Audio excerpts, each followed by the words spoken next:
back to Hollywood Smoke in Santa Monica. I'm Steve Kim. This is another edition of the 10 Count. I'm joined by Michael Baca of UCN Live and Dave Smith, the sports god.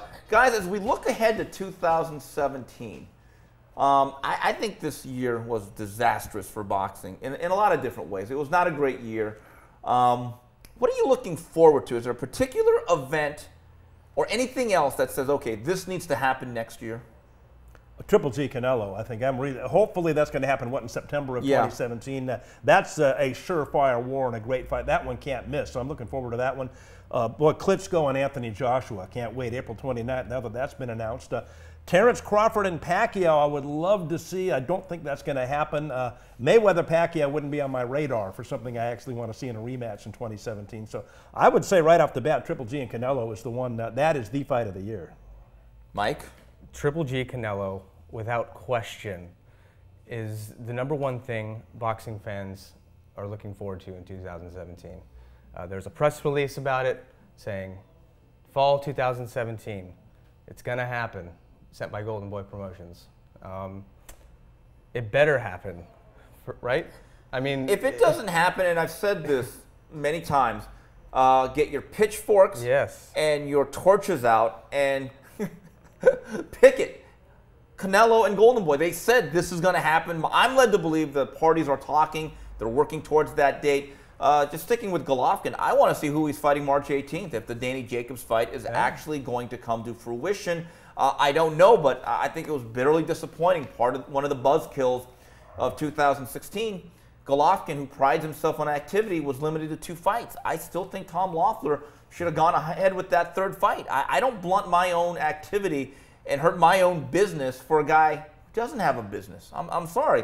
And the other thing I'd like to see, more in general, it's not a particular fight, but I think for the overall outlook and the health of the industry, I want to see every single promoter start working with one another and reaching across the aisle. I'm sick of the divisions and the fractured nature of this industry. I think that is the biggest thing that needs to be worked on. I know the PBC likes to operate in their own universe. So does HBO in conjunction with Top Rank. But Dave, I think divisions have always existed in boxing. I don't think they've ever been this great.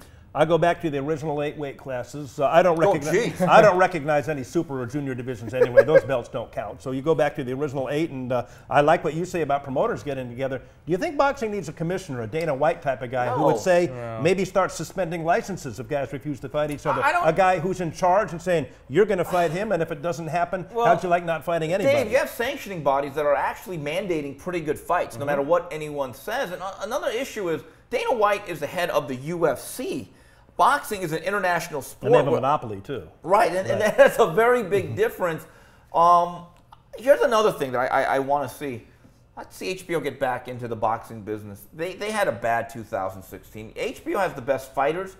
Showtime right now has better fights. In fact, Mike, I told someone at HBO, are you guys going to release a schedule anytime soon like Showtime?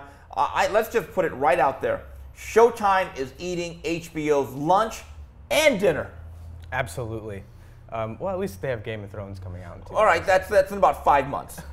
Tell me why. No, seriously, tell me why right now, with Insecure ending and Westworld wrapping up season 1, Mike, tell me why I need to keep my subscription to HBO. Why? Well, there's a Deadwood movie coming out, isn't there? That was about 10 years ago. It never came out. There's going to be a new movie, I heard, this year. Yeah. The Return of Al Swearingen? Oh, my God, yes. I might stick around for that. But, Dave, tell Calamity Jane, she has one line every episode. And get this, now they're doing an Ali documentary because there haven't been enough of those. Dave, tell me, have you been satisfied as an HBO subscriber over what you're getting in terms of boxing? Absolutely not, no. Absolutely not. And you're right, Showtime has had the better cards and the better fights. So I think going past this year, going back to the last couple of years, absolutely. If Pacquiao-Mayweather is a fait accompli, and again, we don't know if it is, that talk seems to have died down. Mayweather, I think, the minute he says, I'll fight, I think that fight is on. He is the definitive A-side. He calls the shots. He's in that position. How much interest is there from the general public? I know the way we feel about it, but we're not the general public. We're more the hairy hardcore. How well does that fight do the second time around? They can make more money fighting each other than they can anybody else. That's the big thing. Even though the first fight was a stinker.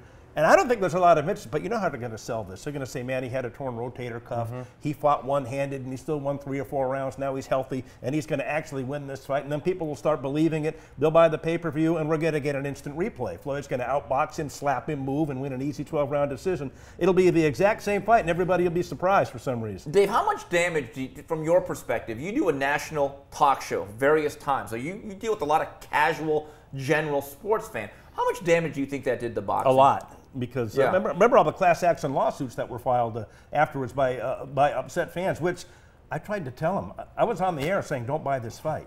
Don't spend the $100. I said, I can tell you right now what's going to happen. Floyd's going to run, dance, hold, slap, and win a 12-round easy decision. There's no reason to buy this fight. It's going to be a stinker. And Dave, I know one thing you're really looking forward to as someone who loves the heavyweight. You love the Joshua Klitschko fight, April 29th. Yeah, I love it. I think he's going to knock Klitschko out, and I think Joshua and Deontay Wilder could be big. You know, an American heavyweight. That's the fight I like. Does that happen in London or in Las Vegas? Or in Birmingham, Alabama? No, it's not going to. There's no casinos in Birmingham. I would say Vegas, right?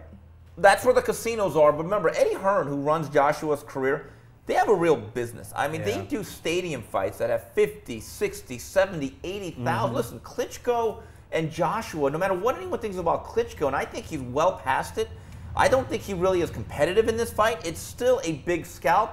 That's going to do huge business. Right now, I think the British boxing scene is the liveliest in the world. And I think the continued development of that is another storyline for 2017. You said that fight's going to be at Wembley, right? Yeah, Wembley Stadium. 80,000? Yeah. What's Carl Frost going to have to say about this? Well, he'll be there. He'll be one of the 80,000? He'll be one of the 80,000 for, I believe, Sky Sports. Another thing I'd like to see, if there really is peace in the Middle East, Abner Mares just recently won a title at featherweight. I think a natural rival is Oscar Valdez, who has a WBO title. Now, Abner Mares is with Al Haymon. Oscar Valdez is with Top Rank. You make fights like that in 2017, I think immediately that becomes a much better, bigger boxing year. And, you know, for people saying that MMA and UFC is swallowing boxing and has a bigger fan base now, I've never believed that. I just think we don't get the fights that we want to see often enough in boxing, and it's fractured in too many champions and too many weight classes. If they give us the fights we want to see, boxing still rules by far. And real quickly, Mike, do you think we see Ward Kovalev 2? In 2017, yes. You don't seem so sure. You seem like you're doubting that. Yeah, I mean, it's in the contract. Contracts. Why has this got to be so hard? Contracts. Why does this have to be so hard? As Kathy Duva's late great husband Dan Duva once said, contracts have never gone up those steps and fought. Just keep that in mind. All right, well, that's it. We look forward to a 2017. That's it for the 10 Count. On behalf of Dave Smith and Michael Baca, this is Steve Kim signing off.